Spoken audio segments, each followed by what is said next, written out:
Hey everybody, it is On Screen, Off Screen, back with another episode. I am going to start with a user comment, and it is from Eleanor Vinci 2296. And she says, I think Miguel is the most tragic character in the show. She's talking about This Is Us. He lost his best friend, his marriage failed, and he did not have a good relationship with his children. He had a second and beautiful romance with Rebecca, but at the same time, he never felt a part of the Pearson family, with the bulky figure of Jack always present. The script writers also managed to break our hearts with his story, which until then had been put on the back burner. The thing I've always appreciated most is the fact that Kevin goes to find Miguel's son so that he can reconnect with his father, and he scatters the ashes with Kev at the place of Miguel's childhood. I completely agree, and this is something that I did not mention when I gave my review. I talked about how Rebecca gets to go back with Jack, and how that's an amazing and beautiful moment. You have these two that you've been following throughout the entire show, and you have their love, but that kind of pushes Miguel out of the picture. You root for Jack, but you like Miguel too. And I think it was season 2 when you find out. I did root for Miguel too. I like Miguel. Don't. I thought that I would not like Miguel. I found out that they were together, and I literally turned to my wife and I said, "What's the most dramatic thing that they could do? They're gonna make Miguel and Rebecca in a relationship." And literally right after that, they walked through the front door. It was hilarious. But I was like, "There's no way they can make this land. There's no way they can make me like Miguel." I did like Miguel by the end of the show. It's one that actually worked for me. It felt authentic. They were really, really good friends, and they both felt awkward about it. They didn't rush into anything. They gave each other space. The relationship built in a very authentic way. And you have Miguel, who is taking care of Rebecca as she's losing her memories, and you see the weight that's getting put on him, but he carries that weight anyway. And it made me think, like, where does true love get overcome by the time that you're with somebody? Because like Jack and Rebecca are with each other for 20ish years probably before they have kids, something like that. And she is probably with Miguel for longer, or very similar amount of time. If you're with somebody for longer, is that the person that you should be with? Like, if we're talking about afterlife, we're saying that there is an afterlife and there's somebody that you're supposed to be with. When you lose somebody young and you find somebody else new, who should you end up with at the end? And it's an interesting question that this show takes on. I also love the fact that Kevin decides to reach out to Miguel's kid, and Miguel gets to connect with with his child again. That's a fantastic story element. There's a lot of interesting questions that they do with Miguel that really broaden the impact the show has on you. And part of the reason that I said you should watch the episode where Miguel dies is because they do it so beautifully, and they ask a lot of these questions. It was a really great comment, and I wanted to mention it. What did you think, Josh? You looked like you had some thoughts. I cannot really speak to it, honestly, because I Okay. haven't seen half of the show, or Yeah. a little less than half of the show. Uh, all I can say is I never liked Miguel. Why not? He was always the person who was anti Jack. He was Jack's friend, but anytime Jack wanted to do something, Miguel was the one to say, no, don't do that. Like, Jack wanted to start his own company, and Miguel says, oh, don't do that. That's too big a risk. Hmm. And Jack wants to do this, and Jack wants to do that. And Miguel is just there saying, like, oh, it's not a good idea. Now, sometimes that's to his benefit, right? Like, Jack's talking Yeah. about robbing a place, and Miguel's like, that's not a good idea, Yeah. right? But Miguel's always the person who says no and is never supportive to Jack, from what I've seen. And Okay. then even when Miguel is married and Jack is married, you can tell he thinks very highly of Rebecca. And then when Jack dies, Miguel is goes after Rebecca. So it really feels like a scummy thing to do and a fake friend to me. Interesting. From your point of view, I could understand where you're coming from. Later on in the show, there's a scene that I really love where um, Jack is trying to propose, and Rebecca's dad comes in, and Rebecca's dad doesn't approve of Jack at all. He's this rich kind of guy who thinks that Rebecca deserves better. And he has this moment where Jack doesn't really know what to say as he's trying to propose. And Miguel stands up for him and says, look, your son loves her. He's a good man. All these different things. He really stands up for her. And there's multiple different times where Miguel helps Jack to be able to even get Rebecca. Like, Rebecca doesn't happen without Miguel continually supporting him over and over and over again. And the relationship didn't feel like Miguel was trying to swoop in and get her. It felt like, oh, these guys are really good friends. It's kind of a weird situation. They keep being good friends. They try going on dates with other people. All those dates kind of suck because they're not as fun as just hanging out with each other. And even though you have this big shadow of Jack weighing over both of them, it still blossoms into something natural and something good. And I thought it was very, very well done, actually. That's probably true. I take your word for it. I'm not saying it's not true. What I am saying is, from what I've seen, he's not a good friend, and Jack is a good friend. It feels scummy when Miguel walks in the door. And in my mind, there are no acceptable circumstances for that to happen. Like, there's just not.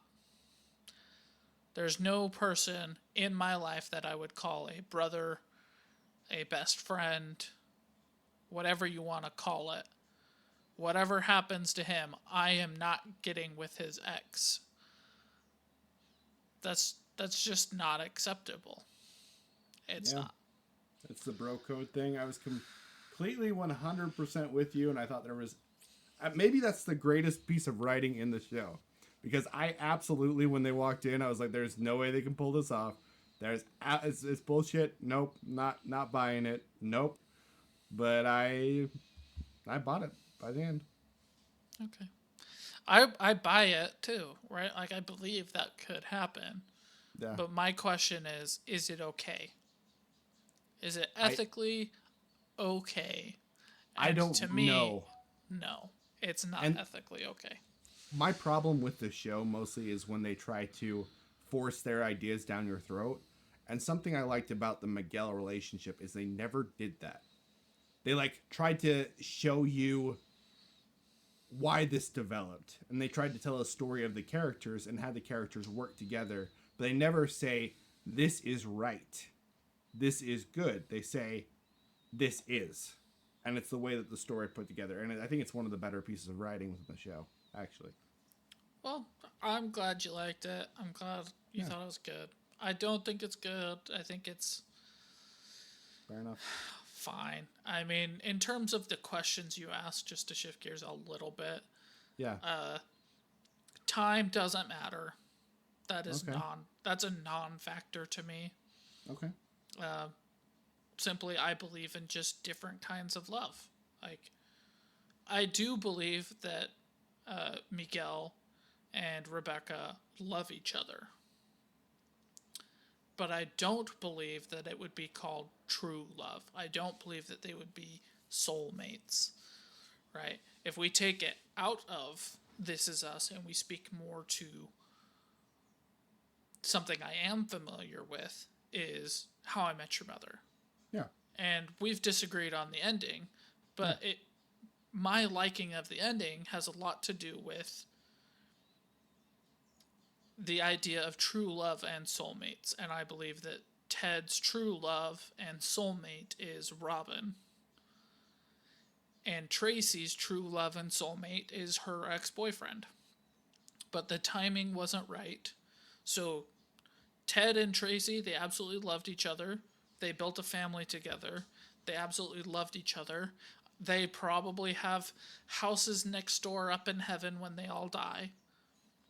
But Tracy is going to be with her boyfriend, Guy. And Ted is going to be with Robin. And there's nothing wrong with that. I just think that, like, that's how I view it. And I think that's adamant. That's it, even if you take away the Ted side of it and you look at the way that Tracy talked about her ex-boyfriend and the way she talks about Ted, even though that is just like one season, it's different. There's It is more different. reverence and respect when talking about her ex-boyfriend. And yeah, he's dead, so that can add to that emotional level to it. But even though Tracy wasn't with that boyfriend for as long as she was with Ted before she died, she still went up into heaven and met him and was with him.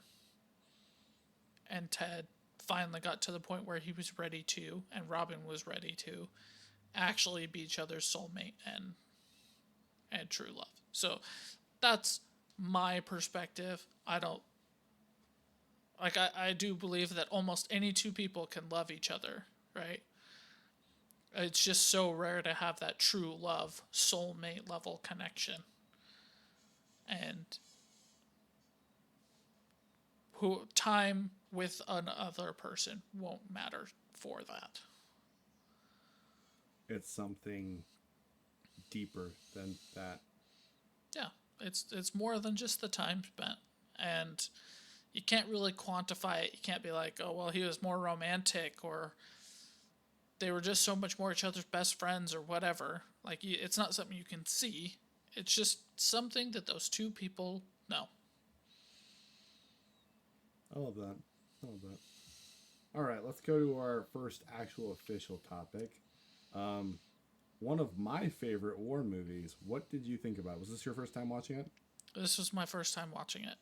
Okay. So I watched Tora, Tora, Tora after having spent some time at Pearl Harbor. I was inspired to watch more movies, get more information, all of the things above. My one comment I put down here is it is both refreshing and frustrating to see a Japanese bias take on the events. Being in America, we get the American bias all the time. And this is a long movie. And it's very Japanese bias, but I do feel like they do more in terms of building up the event rather than just having the event take place. And there are moments where they try to take an American side or perspective, though it's never really fully there.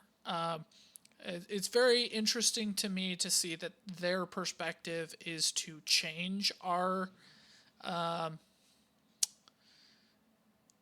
inadequacies and our stupidity. Like, as an American, we made many mistakes leading up to Pearl Harbor. And we were incompetent. That's the word I was looking for. They changed our incompetence. And I don't see a need to change the incompetence when we already were incompetent. Like, I don't see the necessity to say they were incompetent this way when in reality we were incompetent this way, if that makes any kind of sense. Yes. So as an American, I was very frustrated with that because I was like, I get it, you're trying to say that we were dumb and we made mistakes. But in certain areas, you just changed our incompetence. And in aspects on the Japanese side, they completely changed their incompetence. Like, they made their incompetence competence, and that is just wild. and then they over exaggerated our incompetence other ways. So that was very frustrating for me as a viewer and a historian, historical lover, for a person who loves history.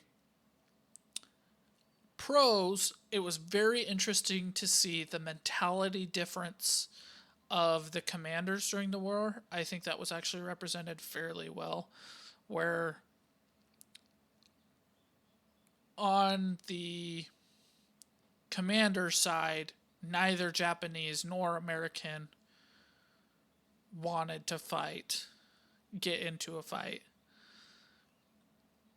But the Japanese felt it was necessary, and the American soldiers were eager for it, right? They were fighting for a chance to go out and fight some Japanese. Specifically because this was before the war started, so there was no draft. It was all people who signed up for the war, eager, anticipating for it to happen, trained, and ready to go out. So that was very refreshing and a very cool aspect. I loved them trying to show both sides, even though the bias was very apparent there. It was very frustrating when they showed us crashing into our own planes trying to take off. That didn't happen. We weren't incompetent in that way. They only showed 2 fighters taking off. We had more than 2 fighters take off. I counted it. They showed 2 of their planes or 3 of their planes getting shot down.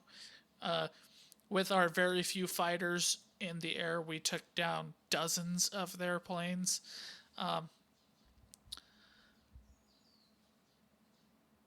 So yeah, it's very different. It's very interesting. It's very cool. It's also very long.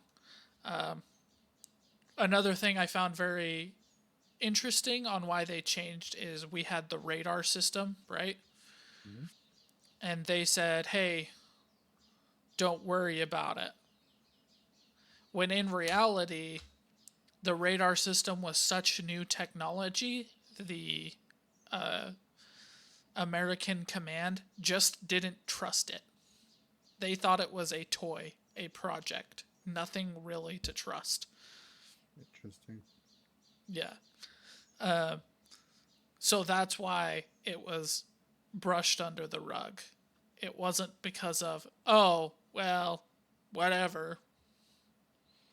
Ignore it. Maybe it's the bombers coming in. No, they called it in. They were like, hey, there's a ton of fighters coming in. Just a toy, whatever. Ignore it. Right. And then when it persisted, they said, well, maybe it's the bomber squadron coming in. And they were like, nope, that doesn't make sense either. We can see more markers than the bomber squadrons coming in. And they're like, no, it's like, I admit, we were incompetent. We had the information. We could have been prepared. That is incompetence. I don't know why you decided to change the incompetence to what they changed it to. I wish they would have shown the American perspective leading up to it a little bit better, specifically because in November we had a attack warning because the Japanese had actually said we will attack if we don't come to an agreement. So all through November, they were on watch. They were preparing for an attack. And they predicted on, like they said in the movie, November 28th, that there was going to be an attack when there wasn't. And when negotiations started between Japan and America again, they pulled the attack warning down and they put most of their soldiers on leave, which is why Pearl Harbor was so devastating, is because a bunch of ships came in and they were on leave. You had all your sailors relaxing on the ship and doing fun things and enjoying their rec time and not just playing some instruments because it was early in the morning like they depicted in the show. But they did what they did, and it's very well made. It's very interesting. It's very cool. Like I said, it's very Japanese biased, which is, like I said, refreshing but frustrating. And for me, on the Japanese side, the frustrating thing was they're painting their commanders to have been right all along when they just weren't. So, when talking about aircraft carriers versus battleships pre World War II, battleships were thought to have been the main element of a navy. And there were very few people who thought it was aircraft carriers. And in the movie, their commanders always knew it was aircraft carriers. They just didn't know where they were. When in reality, their intelligence has shown they knew where 3 out of the 4 were. One of them was just outside of Pearl Harbor, and their commander said, no, hit the battleships. But in the movie, their commander knew it was aircraft carriers all along. They just didn't know where the aircraft carrier had gone. They had no idea. Lost it. So we just have to hit the battleships because we didn't know. It was common belief in Japan that battleships were the difference maker. They intentionally chose to hit the battleships, and following Pearl Harbor, that commander was relieved of duty because the commander below him was the person who was saying, you should be hitting their aircraft carriers. Look, their aircraft carriers are out in the middle of nowhere. We can literally hit them. They're undefended. Cool. So my grandpa was in World War II. And there was a moment where I wanted to understand more about what he went through. So I watched like everything I could possibly get my hands on for Pearl Harbor, World War II, anything for a couple months. And I came across this movie, and it was one of the movies that really expanded the way that I thought, because it does have that refreshing take where it is more Japanese focused. And I had my entire life just United States side, United States side, United States side, bias, bias, bias. And it was a movie that expanded the way that I thought about the world, about good versus evil, about war in general. And then I came across Grave with the Fireflies. Kind of did the same thing for me. It shows the people that are left over after the bombs in Japan. Both absolutely great movies in my opinion. And so this movie is one of my favorites because of the fact that it expanded the way that I thought about things. But I understand why it would be frustrating to you when they have these things where you're like, you almost had it. You almost had like a really, really great movie, but you just shifted things just a little bit. And why did you make those shifts? Because those shifts don't make sense. And that would be frustrating. Well, I mean, they make sense. If I didn't know history and I watched the things unfold, I would be like, wow, America's really stupid. But it makes sense. Makes sense why they would shift those particular things. But knowing history, I'm like, if you would have just shown the truth, it would have been you great. Still would have had a great thing, and you still would have shown America's incompetence, right? Like, we knew an attack was coming. We lifted the thing anyway. We put too many of our sailors on leave. We weren't ready. We treated our technology like it was unreliable, even though it was new technology that had never been disproven, right? There's a reason that they had it there. You have all these elements of like America screwing up, right? And if they had just made some different decisions, we would have been way more ready for Pearl Harbor. There's no necessity to change that. Like, the truth is still damning in terms of how stupid we were. Because we were stupid, right? In terms of American tragedy, every single time, it's down to American incompetence, right? 9/11, did we know that they were in America? Yes. Did we know that they were terrorists? Yes. Did they know they had a plan that had to do with planes? Yes. Why didn't we stop it from happening? Well, because the NSA did not tell the FBI that that was happening. That was it. Just a communication error, and we had 9/11. Then you have Pearl Harbor.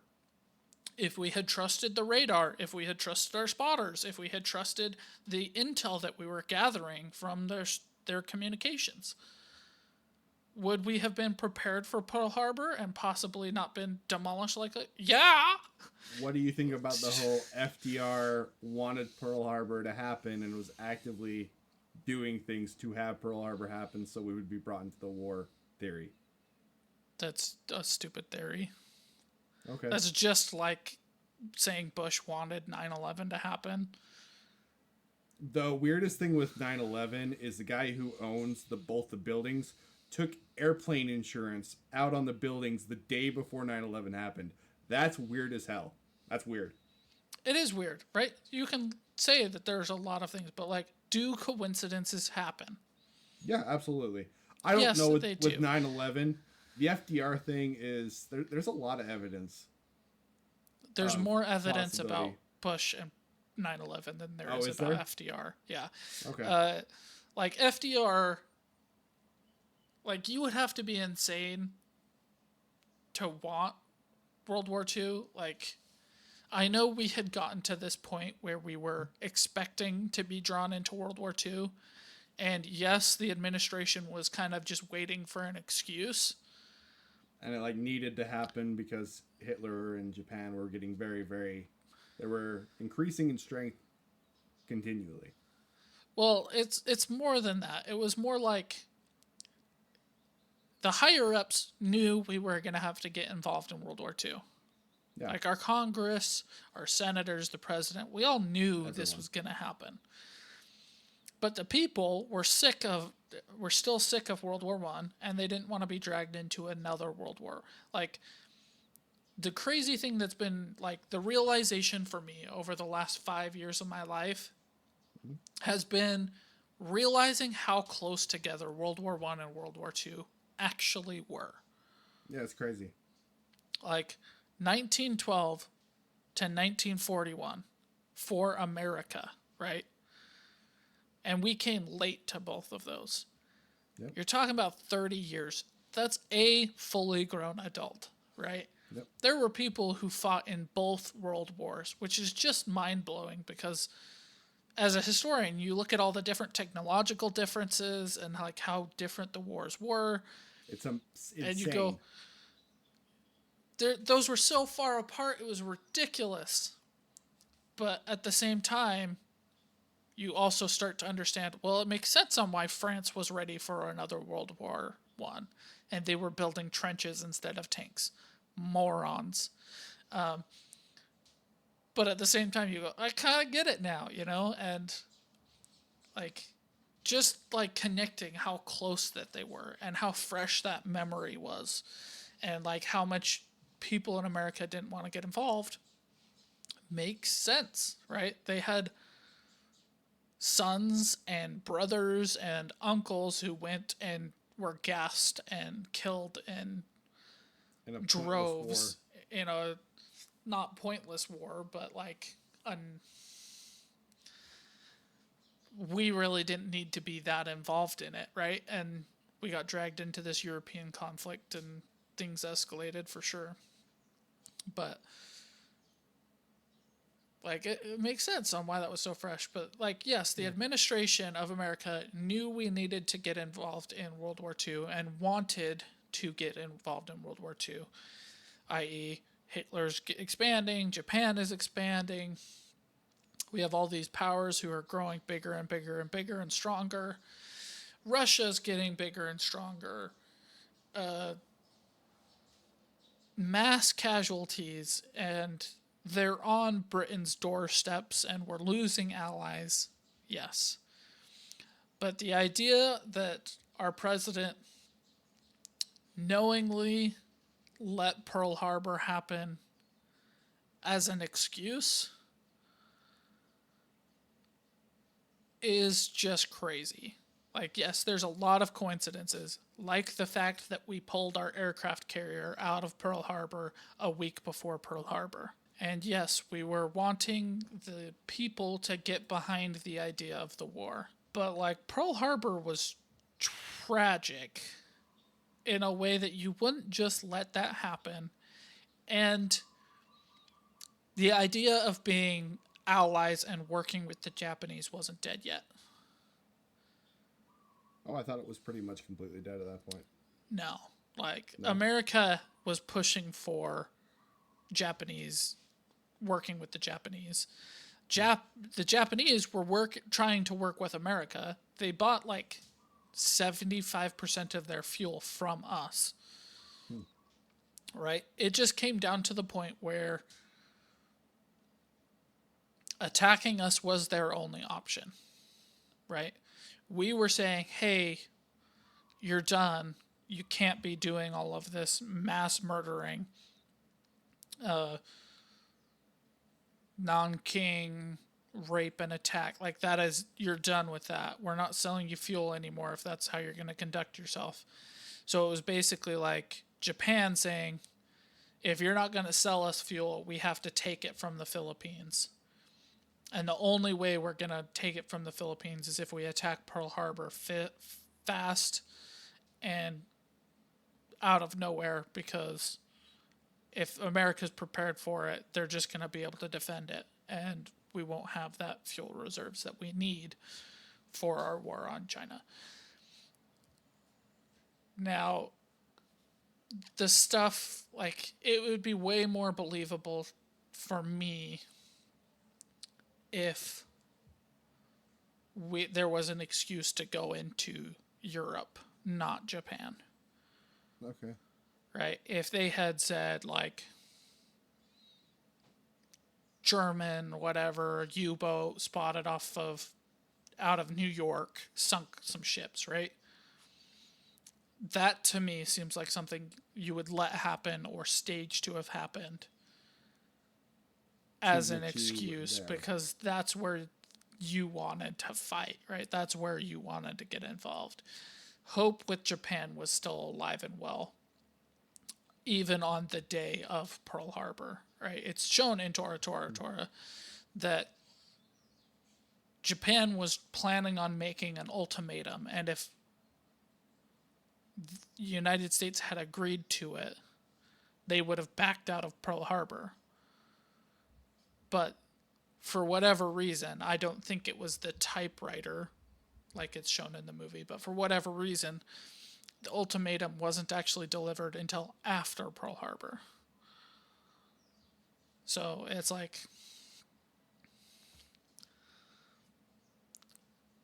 I don't think you would have let Pearl Harbor happen. And like, if you did, that would have been not even like that, but like strategically, that's also the dumbest thing you can do. Because what's between Pearl Harbor and American mainland soil? I don't know. Nothing. That's the point. I see what you're saying. If you let Pearl Harbor go, you let it get attacked and destroyed, Japan is on American soil. They are on American mainland. They are attacking the coast of California. Like, Hawaii is such a strategic importance to the Pacific that it would be insane for anybody, even at that day and time, especially at that day and time when you couldn't launch a nuke across the Pacific, but like, to be like, oh yeah, that's just our closest and most important base of the time, so we're going to let it get destroyed just so that we can get into this war. Seems fishy, at the very least. Yeah. Yeah, so I very much doubt that conspiracy theory. Okay. It's an interesting one, as are a lot of conspiracy theories. I just don't buy that they would let it happen or make it happen because of all of those things. There's just too much for you. That makes sense. All right, let's go to our next one. Oh, before we move forward, what did you rate Tora? Oh, it's like a 7 out of 10. Okay. It's still pretty good. Like, it could be an 8 out of 10 if it wasn't so long, where it wasn't so frustrating. Okay. But like the refreshingness of it to see Japanese side of things was very good. Uh, I absolutely loved seeing like the way they praised their pilots. So they Yeah. showed whatever his name is, and everybody just loves him. But the Japanese have that mentality of like, where America would have taken that pilot and had him train more pilots to make our pilots better, they instead put that pilot on the front lines and then eventually say, don't come back unless you've won. So it's like that is another very interesting aspect of this movie. There's a lot of really good things. It's just long. There's just a couple things that bring you down, and it's just long. It's just long, yeah. Okay. I would give it an 8. I really love this movie, but I would give it an 8. Anyway, let's go to my next one. Nona's. Very, very different movie from Tora. It is a movie about a guy who wants to start a restaurant with a bunch of grandmothers and have their home cooking Italian food. And it's based on a true story. The restaurant still runs today, which I think is awesome. And I just enjoyed the movie. I don't think it's an amazing movie. It's not earth-shattering or whatever, but all the performances are pretty solid. The dialogue is pretty good. The Nonas are funny. They're really enjoyable, and you have a heartfelt connection with them. There's this moment where one of them is like, we're too old. No one cares about us because the restaurant is struggling. And we're just too old. Nobody gives a crap about us. The world's passed us by, blah, blah, blah, blah, blah. And you're just like, no, they care about you. You matter. He's doing this because you matter. He's wanting to create this business because you matter. And the people that are around this business think that all he's doing is using these grandmas as a gimmick, and that he doesn't really care about them, that he's basically using them as like free marketing, labor, all that kind of stuff. And he has this dream of being able to take care of grandmas like his Nona. And it's just so heartfelt. It's so warming. I like the little relationship that's in it. It's not so dug into the relationship that it takes away from the actual movie of we're building this restaurant, all the struggles that come with building that restaurant. The struggles don't overbear the lightness of the movie, and just this good balance overall. And I think it's one that you would like. Honestly, it's a very enjoyable movie. It's just good. I don't have a ton to say about it, but it's just good. If you guys haven't seen it, it's worth your time. I like a 7.2. I think it's just above like I watched that once and it was solid. I would watch this again. Like solid, enjoyable movie. For real. Good. Yeah. If y'all haven't seen it yet, give it a shot. Okay, with that, let's go to our next topic, which is actually an unplanned shared topic. Until Dawn. What did you think? I think I'm pretty positive about this movie. I don't have high expectations after the reviews. I was very excited when this movie got announced because I think it's a slam dunk idea, and I still do. The fact that they didn't make it is crazy, but once you get past the fact that they didn't actually make Until Dawn the movie, I think you've actually got a really solid horror flick. It does just enough to the point where you start to get sick of it or start to get prepared for it. And then it just kind of like skips along and moves on to the next part. And I love that. Like, so many horror films get tied up in like trying to scare you too many times. Yeah. And trying to jump scare you too many times that you're like, okay, I know, I'm ready for it. This isn't scary anymore. And in the movie, they even address that. They literally say, well, we'll just be ready for it when it just keeps happening. My criticisms are there's a little bit too much ambiguity to it, specifically when the main girl and the doctor guy is talking. And he's like, this is all because of you. that doesn't make any real sense. Like, how is that working? I don't know. Uh, but when this was announced, you raised questions about how well it could be made because it's a TV adaptation or movie adaptation of a game. Yeah. And you called out the time element for it. Mm-hmm. And I said, well, if they use it kind of like somebody trying to save scum and try and save all the people, I think that could be really cool. And how was it used? It was a Like that. time element that they were taking advantage of to try and save everyone. And I thought that was really cool. I loved the time loop element of it. I thought Excellent. everybody did a good job acting in it. Like, yeah, the characters aren't super deep or in depth characters, but they're not in the game either. Like, insert generic jock. You have what's his bucket.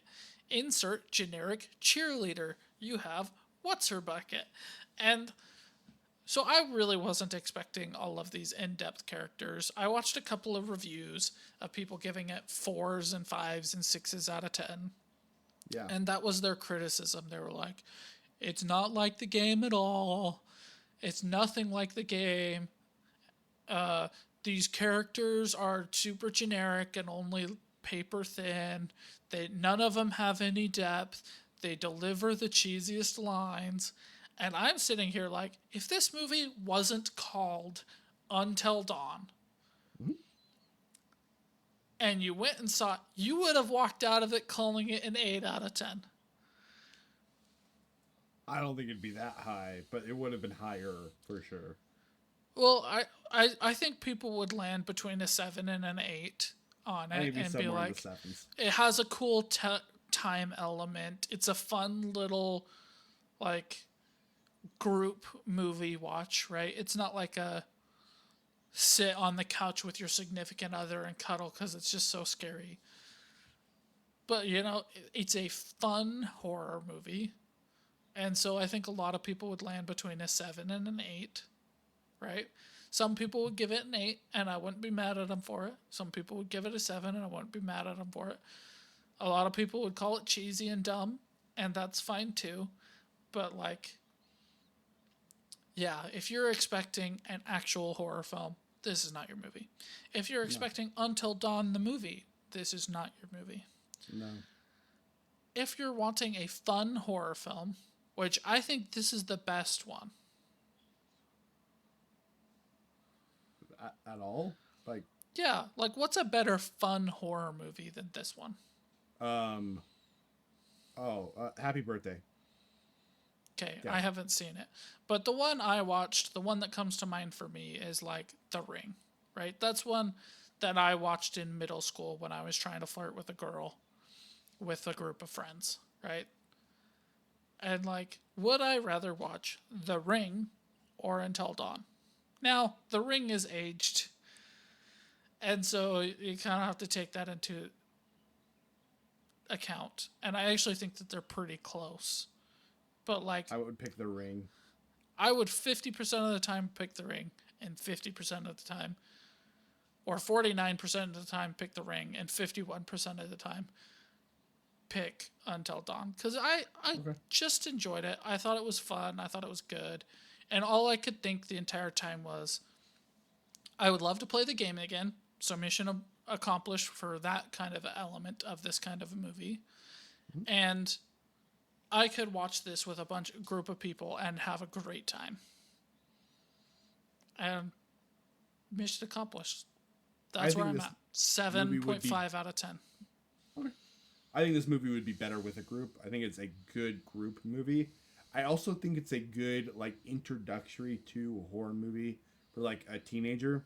If you had a kid or nephew or something, I think this would be a good early horror movie. Actually, I like the first part of this movie quite a bit. I thought the first part with the kills were satisfying. It very much feels like Haunted House the movie. Like going through a haunted house is how it feels to me, which is not a bad thing. That's an enjoyable, fun time. I like the way they do the time loop. I like the save scumming aspect of it. The characters are all fine. I don't think anyone's very good in this, but they're not terrible. Do you care about any of them at all? No. But that's not Okay, a I'll fight you on horrible that thing. one. I don't care about any of these characters. You None. care a little bit about the main girl. Not a No, ton, I don't. but a little bit. I don't care And about you these characters. absolutely hate the boyfriend. I don't like the boyfriend. That is true. That is true. So I guess there's a care in a negative way towards the boyfriend. Yeah, Otherwise, I don't care about these characters. absolutely. To me, most of the part that I don't think is great is at the end of this movie. Like, why is it all her? That doesn't make any kind of sense. I was confused in the mental hospital part. Like, I actually didn't understand what was going on. It felt very sloppy and convoluted. Oh, I didn't feel like it was sloppy. Yes, it was convoluted. Her making the, like, it's all because of your nightmares was complete Garbage. crap. Like, that doesn't make any sense. But the explanation itself wasn't sloppy, right? If you accept that premise, it all makes sense. I thought the direction of the whole mental hospital scene, like kind of the whole thing, was a little sloppy. That whole Okay. section. It wasn't even just that explanation, just the direction of that part of the movie. But that doesn't mean that the entire package is bad because that one part is kind of like, and I wish this is somewhere where I'm connecting it to the original game. I like the idea of Wendigos becoming cannibals and they eat the flesh of people, and that's what turns them into these Wendigos, which is the idea in the game. They follow that mythology. In this one, they have it, you didn't escape the time loop, so you're starting to turn into Wendigos, which I don't like as much. I wish it would have That's just not true taken. at all. That's what I took from the movie. And That when they're did like, not say that their, at all. their skin is starting to pop off and they're becoming those window creatures, that is absolutely how I took this movie. They did not say that in any sense of the word. Where did the Wendigos come from in this? Because that's what I So got from in it. that meh part that you're explaining, the Yeah. psychological part, the doctor guy, was testing the effects of cannibalism on the one guy, Yeah. which eventually turned him into a Wendigo. So why are they turning into different creatures as they're not surviving these time loops? So because they turn into, right, become, or escape or become part of it, right? Because you don't just have a Wendigo, right? You have other have creatures. the other creatures, right? So you have your psychic who's going to become a witch. The only one who shows signs of turning into a Wendigo is the boyfriend guy, right? And yeah, he wasn't a cannibal, but he's like becoming part of it. I agree, it's dumb, but they did follow that traditional line where the first Wendigo came from the psychologist doing the experiments on cannibalism. Which yeah, they did do that, but I was thinking more that they were becoming these monsters, which is Wendigos, as they didn't survive the nights coming over and over again, which I guess I could be wrong on that, which makes it a little bit better, but if they are all becoming Wendigos, I kind of think that's dumb. I didn't take it that way at all. I took it as the boyfriend was becoming the Wendigo, and I'm not mad at that either, because if one of those people was to be a cannibal, which one would it be? It would be him, because he's a dirtbag like that. That's true, but like, still not the best. Again, not terrible. Not terrible, but not great. And then the end just felt very unsatisfying to me. And for me, it made it like the first half of the movie, I would give you that 7.5, even my first 2/3. The last half drops it a little bit for me towards like a 6.5. Decent enough time. I would have a fun time with a group with this movie, but I don't think it's great. Does it deserve a 4? No, it doesn't deserve a 4. It's not that low of a movie. It's entertaining enough. Right. I actually agree with you on that. Right. The latter half of it is really not as great, but I give it a pass because they called themselves out on it. And like I said, they don't show all of the deaths. They have the scene where they're looking at the videos on the phone, and they were like, "Oh, this happened a bunch of other times." Yeah. You know, They knew so that. that's why I'm like, yeah, it wasn't the best part, but they acknowledged it wasn't the best part, and they just kind of like skipped to the explanation and solve. And solved that. Okay. Right. So, That worked and I for was him. like, yeah, it's not the best explanation. Having it all based on that one person's subconscious nightmares. Tell me the subconscious nightmare that told you that drinking water was going to make you spontaneously combust. Not on my bingo card for this movie, by the way. Nope. That was That actually was my just, favorite part of the movie. I loved that part. it was I very, thought it was very great. good. I And the thought part where her leg first killer explodes. showing up was the best. Whew. But yeah, so like they acknowledge it. They were like, it's kind of like they felt like they didn't really have the. If you were to divide it into fifths, they didn't have like the fourth section really figured out. So they were like, yeah, let's just skip that and go to the end. We're just gonna like run over it and be like, yeah, we don't really have that figured out, so we're just gonna like tumble on to the next part. And it's like, I respect you for it. And it, like I said, at the end of it, I give it, like 6.5 is probably fair for the movie. But when I add on to the fact that, like, hey, watching this with a group would be fun, half a point there. And hey, it made me want to play Until Dawn again, half a point there. So 7.5. Fair enough. Fair enough. It made me want to play Until Dawn 2 because Until Dawn is better. It is way better, absolutely. But the difference better. is you can watch this in an hour and a half with a group of friends, and Yeah. Until Dawn takes like 4 hours. It's not a super long game, but But it it's takes a still lot longer. Yeah, But it's so good. Until Dawn is so good. yeah, it's great. Anyway, that is our review of Until Dawn. Let's go to our next shared topic. We can just go down episode per episode and just tell our thoughts. But we're gonna do Love, Death, and Robots season 4. I'm obsessed with the show. I love the show, and I actually really enjoyed the season a lot. So you got the first episode, which is one of my least favorite of the season, just because it was weird. But you have Red Hot Chili Peppers, and they basically just do a concert where they're puppets. And the entire time I was waiting for some like dark Love, Death, and Robots kind of twist, and it doesn't really happen. They just do a concert, and it's like animation is good and it's cool, but it's It's a just real a concert. Yeah, that's cool. Like there was the a part scene where they light them on fire. That's when somebody actually caught their hair on fire. Oh wait, oh that's cool. That is Like cool. it's a real concert that they were animating as puppets. That is cool. I was hoping that it would go a little bit darker and like where the guy starts on fire and he's lighting his puppet strings on fire, and that would start to light everybody's puppet strings on fire, and it would result in like some chaos or something. But it just ended up being a concert, and I was like, huh, that's not bad, but it's not great. What did you think about that one? I said weird but entertaining. As for the Okay. dark twist, I think the dark thing is that they were puppets. I think it was a commentary on how people are sheep. I But agree.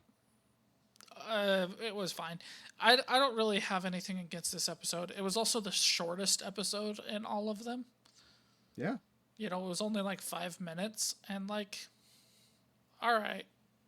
I wasn't expecting it. Red Hot Chili Peppers concert was not on my Love, Death, and Robots bingo card. Bingo card. Not at all.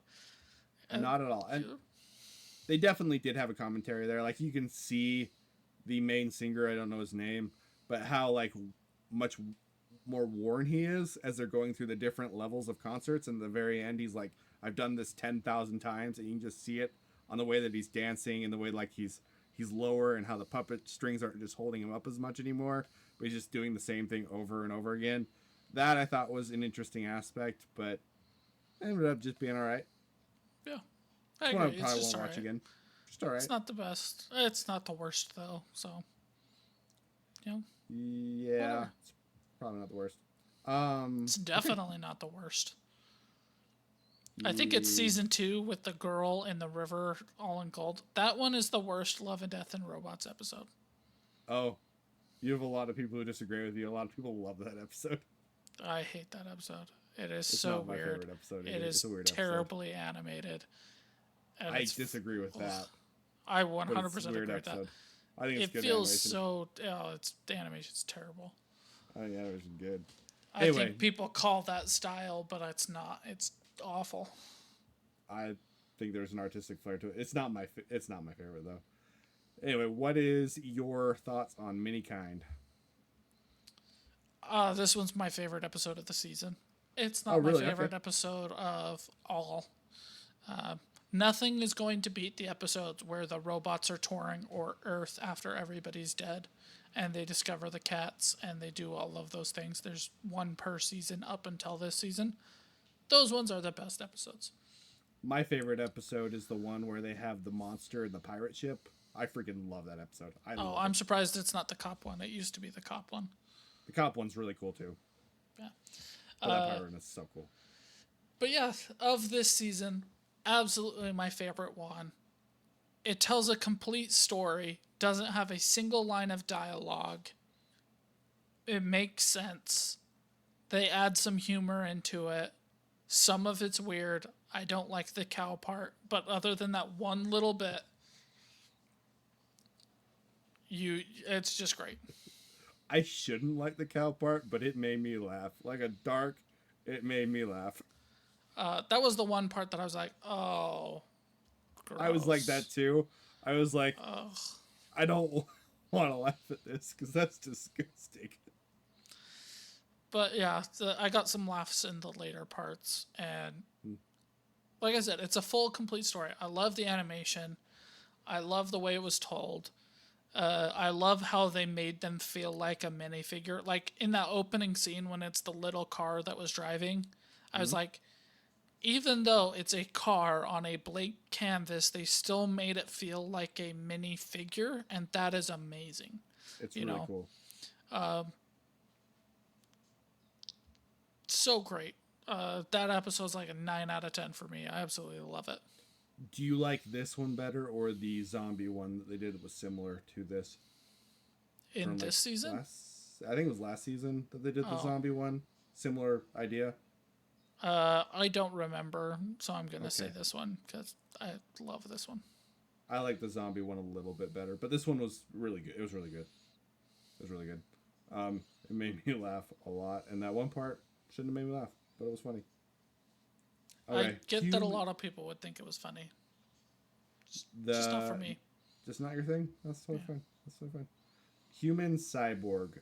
This was not my favorite episode. I don't know. I didn't really get into her story at the very beginning, and then the end is just absolutely bizarre. Like I don't. The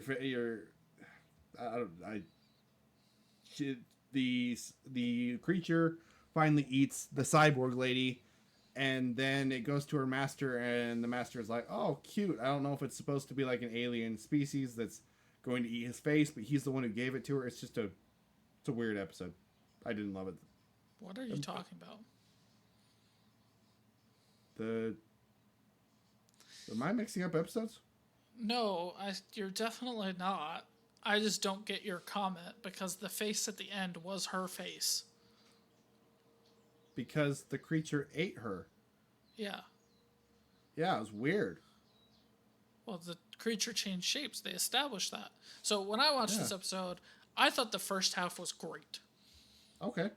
I thought it was such a good establishment of world and characters and dynamics.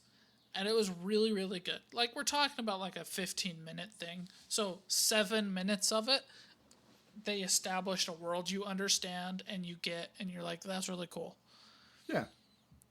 Then it got really weird and kind of stupid. Yeah.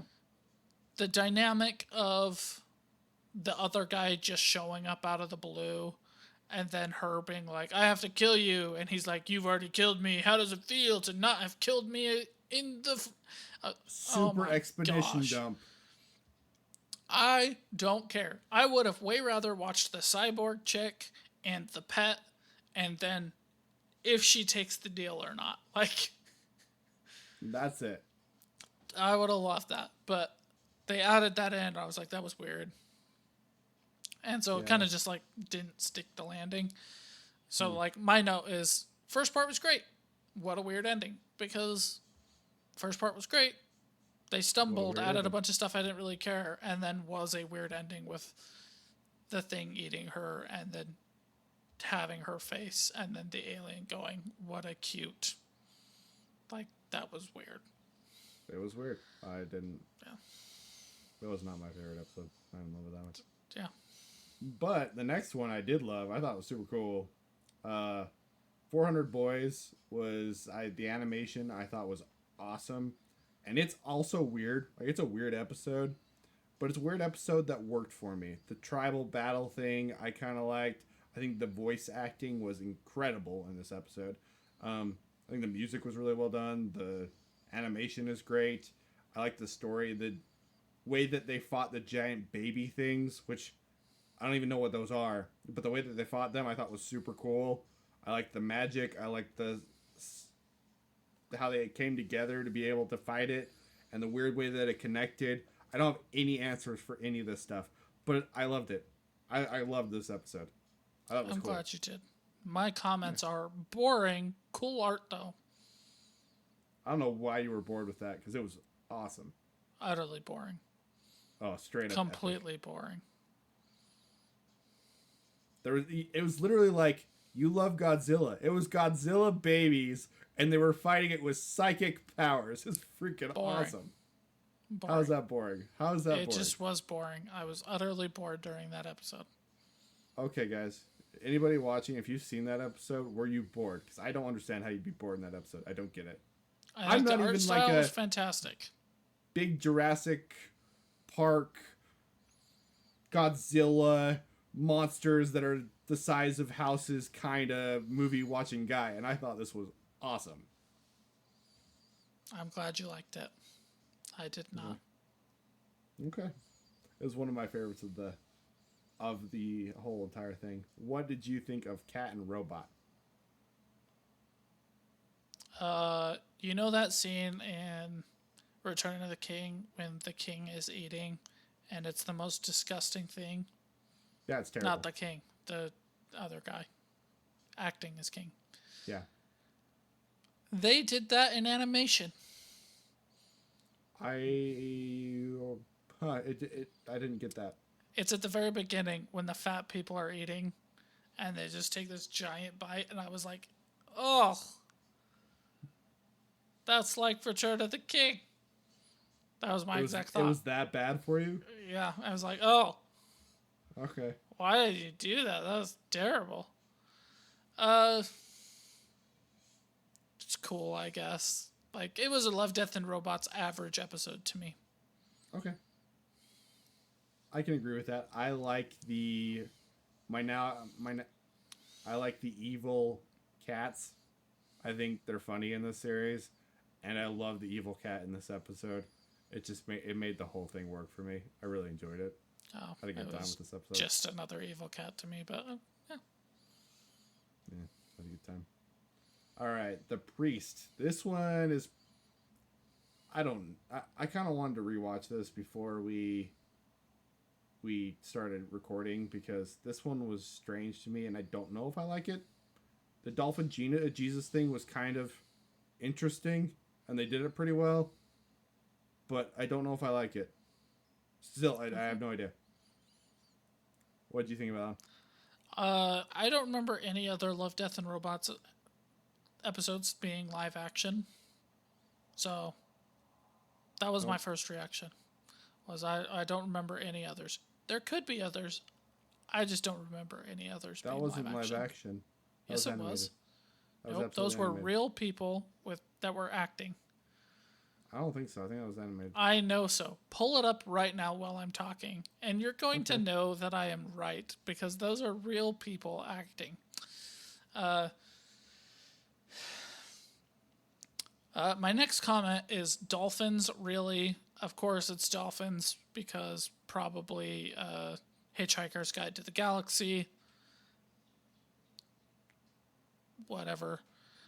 For it being live action mixed with animation, it looks better than a lot of high production stuff that came out today. Little weird, little interesting. I liked it. it. It's not my favorite episode. It's not my least favorite episode. Okay, they did use live action elements. I literally thought they animated that whole thing. Nope. All of those actors, all of the people are real people.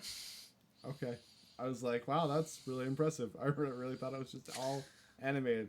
It wasn't like Ice Age in the season before that. I love that episode where you can like obviously that's real, and they're animating the inside of the freezer. I thought it was all animated. Yep. Nope. They just did a really good with what they did animate. Like the alien looks great. The water Yeah. effects look great. Like it's a little It weird. just seems blendlessly. It seems without any problem. Yeah.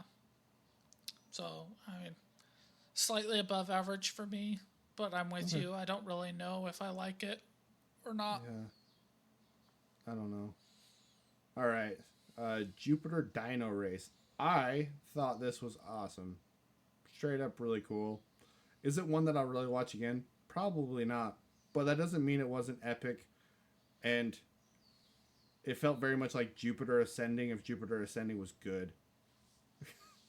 But I I can't liked speak it. to that. I haven't seen Jupiter's Ascending. I personally would skip this episode, but I could also see it being someone's favorite Yeah, me too. in the entire series. The wolf animated scenes look It's amazing. so good. That's crazy. The rest of it is just not my thing. Why wasn't it your thing? I actually thought you'd like this episode a lot. Well, literally, when I was watching it, I was like, Josh is going to love this episode. Nope.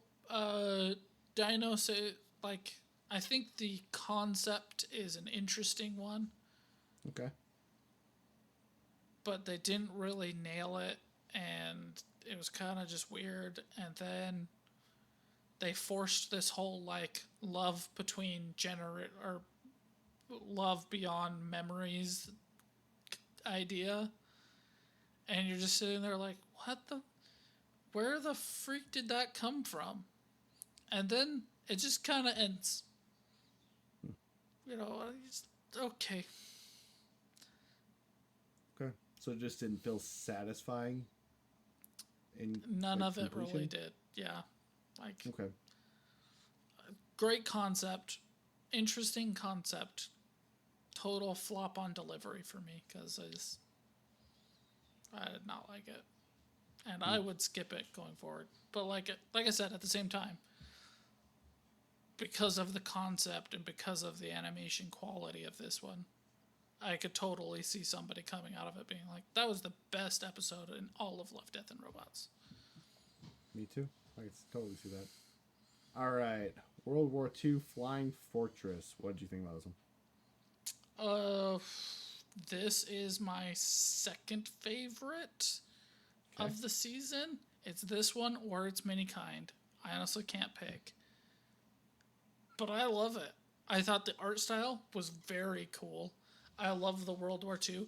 Why is Nazis resurrecting demons such a like common idea that people explore?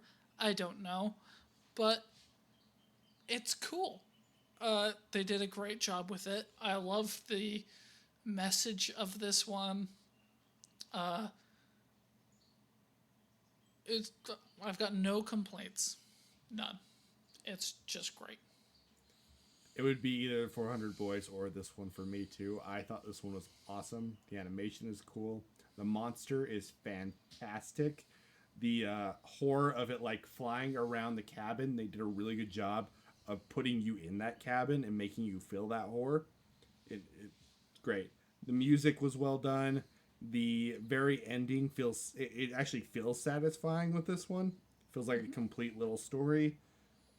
I thought it was fantastic. Yeah, it was. And like I said, Fantastic. the art style they took on it was just perfect too. I agree I loved it. completely. And then we have smart tech.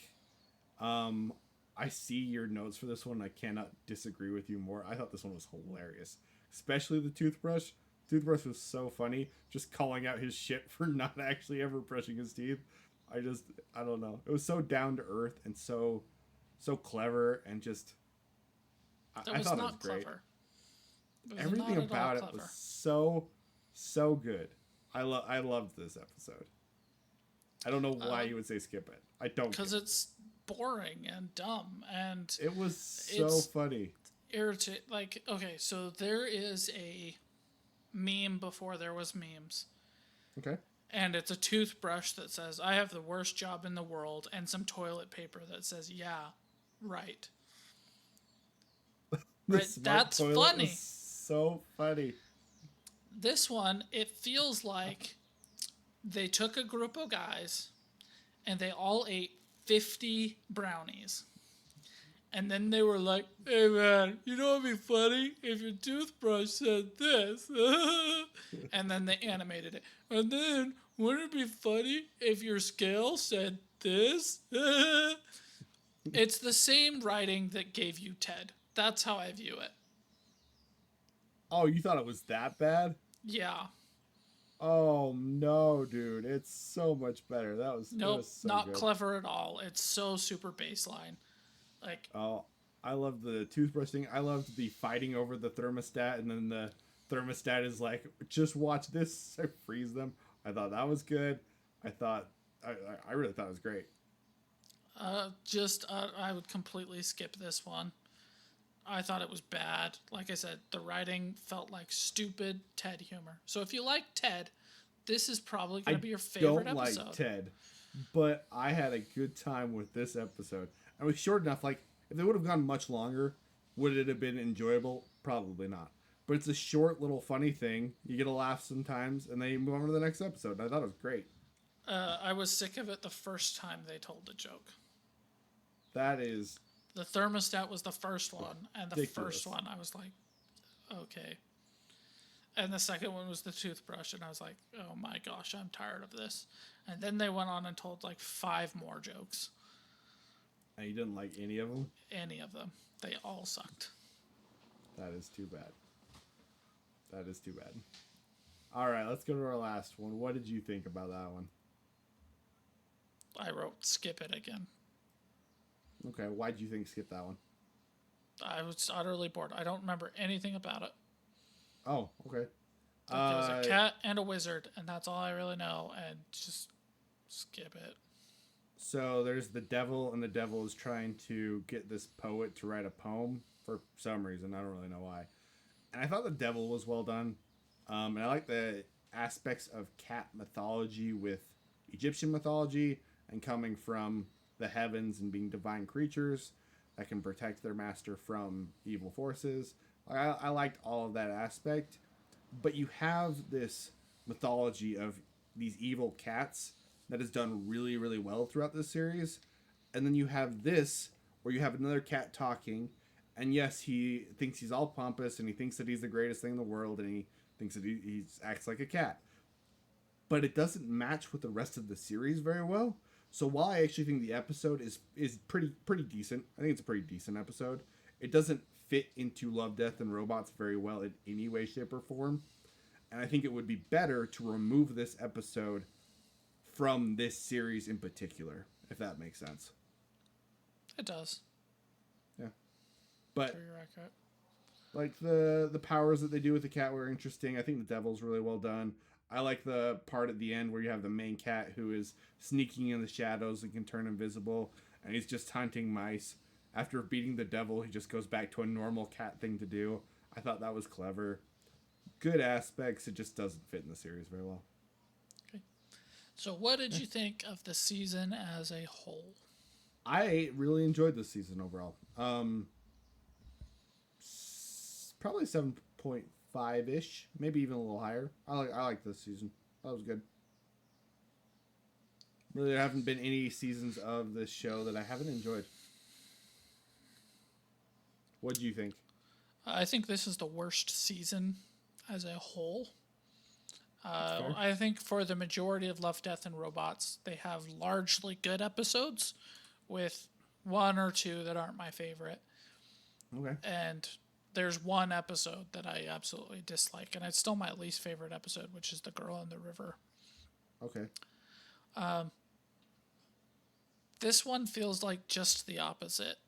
It feels like a lot of meh with just a couple of shining through in the minis and the World War II Flying Fortress episode. But that's about it. So for me, season 4 is like a 6 out of 10, and the rest are like pretty close to an 8 out of 10s. Okay. Fair enough. Do you have a favorite season you name off the top of your head? Not off the top of my head, but I do believe that the cop episode and my favorite Robots Touring Earth episode are both in the same season. I want to say it's 2. I do too. But That I cop cannot episode commit is to that. so good. It is I don't so know which good. one's my favorite. The pirate one and the cop episode. I love both those episodes. Pirate one is great. Like I said, I love the Robots Touring Earth and just making smart aleck comments about, like, you know, history if it was kind of forgotten, so they know some things but not everything. I absolutely love that and think it's great. And so fantastic. those episodes are my favorite. Would have gotten one of those episodes this season. Like I said, I think 1, 2, and 3 each have one of those episodes. They do. And this one, I mean, we have the Cat and the Robot, which is like a prequel, and that's what's supposed to be taking that space. But I still would have enjoyed one episode with the robots. Yeah. With the robots that we've seen before. Yeah. But pretty solid overall. I am glad that I got to watch it. I'm excited for season 5. Whenever they come out with it, it'll be good. How does this compare to the Amazon show? Ooh, which one do you like better? What is that Amazon show? I think I liked this season of the Amazon show a little bit better than this. What about as a whole? Oh, as a whole, Love, Death, and Robots is better. Absolutely. None of those episodes, as good as some of them were anything compared to the cop episode, the pirate episode, any of those robot episodes. None of them are that good. Fair enough. What do you think? Fair enough. I actually really love Secret Level. I figured it out. Secret Level, I actually really, really love. And the only thing that takes Secret Level down for me is the fact that they had a slam dunk idea and just chose not to do it. Or because Xbox said no. Come on. Yeah. That episode had the chance to be that level of an episode. But they didn't do it. But they didn't do it. But I think all the other episodes are all still really good. I agree. And, like, those make me love games or think about games I don't always think about too. And so it's all really close. I'm going to give it Secret Level simply because of how down I thought this season was. Okay. Yeah. If Love, Death, and Robots 1 through 3 is clearly better than Secret Level, but this is really, really down for me. Okay. That's too bad. I mean, I still got 2 episodes I still really, really liked, but... Do any of the Secret Level episodes hit the highs of the best Love, Death, and Robots to you? Off the top of my head, I'm going to have to say no, because I simply cannot name specific episodes of Secret Level. Okay. But I General do remember Tournament. the feeling of watching Secret Level and being like, oh, I remember that game. Oh my gosh, that was so cool. Oh, yeah, Unreal Tournament with the robots. That was freaking awesome. That one's my favorite episode, and that's great. the only one that's maybe because I do love that episode. I love that. Well, I think the problem with Secret Level is there's a lot of those games that they're representing that I simply haven't played or even kind of known existed. Yeah. I think that's where the hard part of Secret Level comes in. That's true. But there's also some great episodes, like the Yeah. Pac-Man episode is super cool. Oh yeah, I The loved the Pac-Man episode. That one was my favorite episode. It's That was awesome. very good. Dungeons and Dragons episode was really good. Those are kind of the ones that I remember, Yeah. but those ones were great. Oh, the Warhammer one was really good. Yeah. Yeah, just a lot of good stuff there. Well, guys, that is our episode. We appreciate you watching. Like, subscribe, leave us comments. We'll read them. We love reading your comments, actually. We appreciate you watching. Have a good one. See you guys. Bye.